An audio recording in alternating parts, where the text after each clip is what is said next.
Class जैसा कि आपको ये पेपर दिया गया था 9th क्लास में, तो आपने इसे कैसे सॉल्व करना था। सबसे पहले यहाँ पर नेम लिखना था।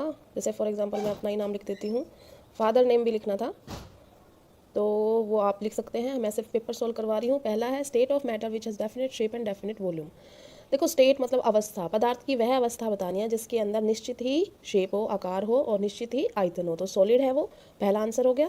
उसके बाद Seema visited a natural gas compressing unit, एक ऐसी जगह पे गई है जहाँ पे द्रवित किया जाता है, गैसों को कंप्रेस किया जाता है, and found that gas can be liquefied under specific condition of temperature and pressure, कि गैस पे अगर दबाव बनाया जाए तो उसे उचित तापमान पे और प्रेशर पे, दबाव पे हम द्रवित अवस्था में द्रव कर सकते हैं, उसको पिघला सकते हैं, मतलब उसको लिक्विड अवस्था में लेके आ सकते हैं। जैसे हमारी एलपीजी गैस होती है वो वैसे गैस है, बट उसको लिक्विफाइड किया गया है। While sharing her experience with friend she got confused, help her to identify correct set of condition. तो कौन सी कंडीशन प्रोवाइड की गई थी ताकि जो गैस है वो लिक्विफाई हो सके। तो देखो गैस जो होती है उसमें पार्टिकल्स बहुत दूर दूर होते हैं, तो लिक्विड पहुंचाने के लिए उनके अंदर बीच का गैप कम करना पड़ता है, तो प्रेशर ज़्यादा लगाएंगे तो ही कम होगा, हाई प्रेशर। और टेम्परेचर क्या करना पड़ेगा, लो, तो low temperature and high pressure इसका आंसर होगा, कम तापमान और ज़्यादा दाब।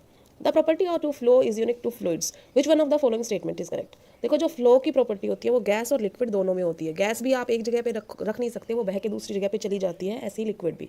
तो gases and liquids both behave like fluids, ठीक है ना। बाकी सॉलिड नहीं फ्लो करता है, गैसेज सिर्फ फ्लो नहीं करती है, सिर्फ लिक्विड फ्लो नहीं करता है, दोनों करते हैं, तो आंसर सी होगा। ड्यूरिंग समर, गर्मियों में water kept in and earthen pot becomes cool because of the phenomena of evaporation, वाष्पन की वजह से होता है ठंडा पानी मटके के अंदर। A few substance are arrange in the increasing order of forces of attraction between their particles, कुछ सब्सटेंस जो होते हैं फोर्सेज ऑफ अट्रैक्शन के हिसाब से रखे हुए हैं। विच one of the following represents A correct arrangement, कि कौन सा सही बताएगा। देखो फोर्स ऑफ अट्रैक्शन, आकर्षण बल के हिसाब से रखना है, वो भी इंक्रीजिंग में, तो इसका मतलब सबसे पहले कम वाला फिर ज़्यादा, तो सबसे कम तो गैसेस में होती है, तो गैस फिर लिक्विड और फिर सॉलिड। तो देखो ऐसा ऑप्शन कैसा, इसमें तो लिक्विड पहले है, इसमें गैस है लेकिन सॉलिड बाद में आ गया। ऑक्सीजन, वाटर एंड शुगर, बिल्कुल सही है, पहले गैस फिर लिक्विड फिर solid. On converting 25 degree Celsius, 38 degree Celsius and 66 degree Celsius to Kelvin scale, the correct sequence of temperature will be. आपको ये कैल्विन में बदलना था, ये तो सिंपल था। 25 में 273 जोड़ दोगे तो 298 कैल्विन आ जाएगा, तो आपके ऑप्शन तीन ऑप्शंस में 298 कैल्विन है। उसके बाद 38 डिग्री सेल्सियस, इसमें जब आप 273 जोड़ोगे तो आपका 311 आएगा। देखो 273, 8 में 3 जोड़ोगे 11 आएगा ना, तो किसी में 11 नहीं है, हम अगला और चेक कर लेते हैं। 66 में 273 जोड़ोगे तो 339 आएगा, तो हमारा ऑप्शन ए ठीक है। उसके बाद choose the correct statement of the following, कि कौन सी करेक्ट है वो बतानी है। Conversion of solid into vapours without passing through the liquid state is called sublimation, बिल्कुल सही है। सॉलिड का वेपर्स मतलब गैसेस स्टेट में जाना, लिक्विड स्टेट में बिना आए, सब्लिमेशन कहलाता है। लेकिन हम और स्टेटमेंट भी पढ़ लेते हैं। Conversion of vapours into solid without passing through the liquid state is called vaporisation, तो गलत बात है, ये भी सब्लिमेशन होता है। Converting of vapours into solid without passing through the liquid state, gas का सॉलिड में बदलना बिना लिक्विड स्टेट में आए, फ्रीजिंग कहलाता है, तो ये भी गलत है। अगला है conversion of solid into liquid is called sublimation, solid का लिक्विड में बदलना सब्लिमेशन नहीं कहलाता।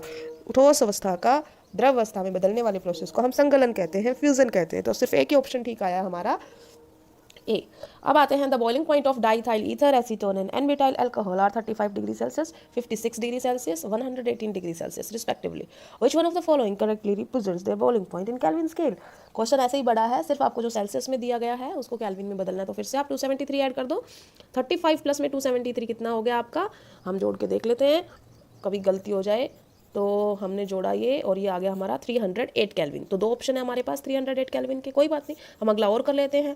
56 डिग्री सेल्सियस को जब हमने जोड़ा 273, तो ये आ जाएगा हमारा 329 केल्विन, तो ये हमारा 329 इसमें भी है, तो हम फिर नेक्स्ट पे जाएंगे। 118 केल्विन को, सॉरी 118 डिग्री सेल्सियस को केल्विन में बदलने के लिए हमने किया, तो ये हमारा आया 391 केल्विन। तो ये देखो 391 सिर्फ सी ऑप्शन में है, तो हमारा सी ऑप्शन ठीक हो गया।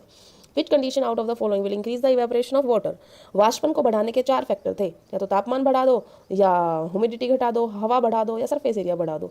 तो आप देखो इसने क्या किया है, एडिंग कॉमन सॉल्ट नहीं, लेस एक्सपोज सरफेस नहीं, मतलब सरफेस एरिया घटा रहा है। डिक्रीज इन टेम्परेचर, तापमान घटाने से तो बिल्कुल नहीं होगा। Increase in temperature of water, ये बिल्कुल सही जवाब है। Cooling always followed by, cooling हमेशा कब होती है, किसके साथ होती है कूलिंग का रिलेशन, इवेपोरेशन के साथ में, तो ये आ जाएगा आपका इवेपोरेशन। वाष्पन के साथ हमेशा ठंडक होती है, और ये हो गया आपका क्वेश्चन पेपर सॉल्व।